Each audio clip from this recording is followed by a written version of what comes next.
bien-aimés de Dieu, nous sommes au 19e dimanche du temps ordinaire. Dimanche choisi pour dire merci au Seigneur pour son assistance durant les funérailles de notre frère Marcel Ziboyon. Dimanche choisi pour vous dire aussi merci. Merci pour tout ce que vous avez fait en toute discrétion. Vous avez porté avec nous le souci d'une bonne organisation, d'un bon déroulement des obsèques. Merci. Nous vous souhaitons par la même occasion une bonne fête de l'indépendance de la Côte d'Ivoire. Que cette fête se fonde sur la promotion de la justice et du bien-être de tous.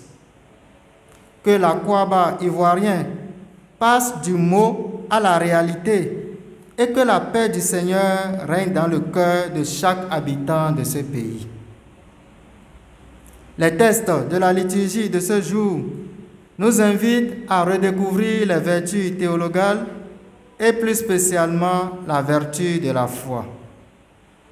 Dans la première lecture, tirée du livre de la sagesse, l'auteur ravive l'espérance des croyants tentés par le doute de la foi. Selon lui, pour le chrétien, la joie finira par l'emporter sur la peur. La vie vaincra la mort. Notre foi se fonde sur la résurrection en Jésus-Christ. Le Seigneur n'est pas ressuscité pour lui-même, mais plutôt pour chacun de nous. C'est au nom de cette espérance que nous croyons que frère Marcel participe déjà au festin céleste. La lettre aux Hébreux nous expose un éloge de la foi des patriarches. En parcourant les lignes de cette lettre, nous retenons que la foi est une façon de posséder ce que l'on espère, un moyen de connaître ce que l'on ne voit pas. Tous les grands personnages d'Israël ont été portés par cette foi. Ils étaient tirés en avant pour un avenir mal connu. Avec le Christ, nous sommes des voyageurs à la recherche d'une patrie. Dans la page de l'évangile de ce dimanche, Jésus nous recommande de rester à l'heure de Dieu. Il insiste très fortement sur 3 attitudes essentielles. Veiller, se tenir prêt et servir. Le veilleur, c'est celui qui se tient debout, celui qui est prêt à aller de l'avant, pour sortir de la routine et des habitudes. De ce fait, le veilleur apprend à servir sans prendre la place des autres, sans décider à leur place. Nous avons facilement de bonnes raisons de penser que nous savons mieux ce qui est bon pour l'autre. Le serviteur fidèle n'est pas celui qui s'impose, mais celui qui s'efface pour permettre à l'autre de grandir. Le veilleur est un promoteur de la justice de Dieu. La lettre aux Hébreux nous rappelle qu'Abraham, Sarah, Isaac et Jacob sont appelés justes. Cette justice n'est pas d'ordre moral. Elle est le fruit de leur fidélité à l'alliance et leur foi en Dieu. Certes, eux, comme les Hébreux, ont connu des nuits de doute, mais ils ont tenu jusqu'au bout de leur marche. Dans sa souffrance, frère Marcel a mis sa confiance dans le Seigneur. Les différents messages qu'il a échangés avec certains frères, amis et connaissances le prouvent. Il nous laisse comme message que seule la foi sauve. Personne n'est juste par lui-même dans la Bible. La justice se reçoit de Dieu et fait de nous des serviteurs. Le juste et le serviteur ne font qu'un dans la Bible. La foi a toujours un rapport à la vie. Elle permet de voir le réel au lieu d'être séduit par l'apparence. La foi d'Abraham est aussi une réponse personnelle à un appel personnel. Il partit sans savoir où il allait. Le débouché de la foi d'Abraham en cette page de l'Épître aux Hébreux, c'est l'Apocalypse de Saint Jean. Je vis un ciel nouveau et une terre nouvelle. Je vis la cité sainte, Jérusalem nouvelle. De mort, il n'y en aura plus, car l'ancien monde s'en est allé. Le serviteur sait. Il est assuré que son maître reviendra. Mais il ne connaît pas à quelle heure cela se fera. Il se tient disponible.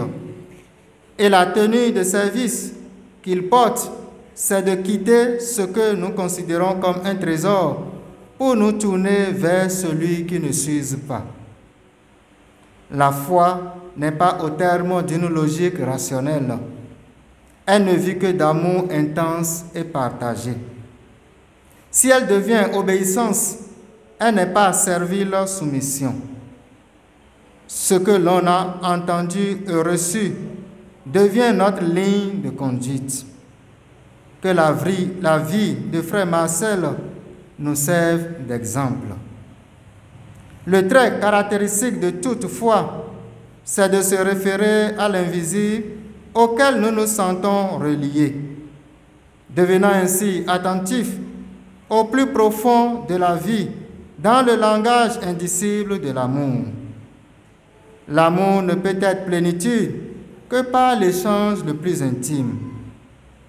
Croire, c'est vivre cette relation qui s'impose à nous, que nous sachions jusqu'où cela nous entraînera. Croire dépasse l'impression superficielle. On croit avec ce que l'on est, mais l'horizon s'élargit et le mystère n'est plus un obstacle. Voyant les choses et les êtres autrement, on ne peut plus vivre comme avant. Dieu est là et je ne le savais pas. Répétons-nous comme le dimanche dernier. Dans la vie en société, il existe deux formes d'échange, le contrat et le don.